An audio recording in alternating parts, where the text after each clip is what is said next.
Hey everyone, in today's video I will show you how to connect Shippo with your Wix website.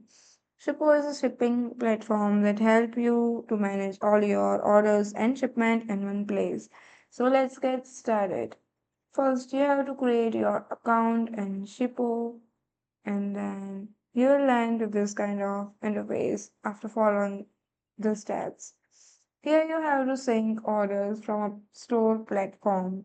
So select Wix and then click on Next. After that, here you have to fill this form and then here you have to click on the Continue button at the bottom right side.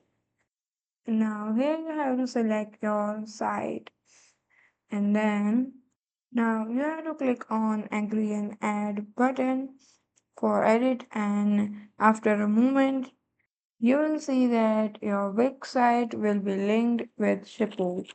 To confirm, go back to your Wix dashboard and then from the left side you will see the apps icon. Click on that and then you have to select manage apps.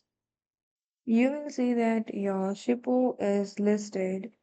Now, go back to Shippo where you will see all your orders and shipping details. Right now, my account shows no orders, but once a customer places one, it will appear here for easy management. And that's it. You have successfully connected Shippo to your Wix site. So that's it for today. Thank you for watching.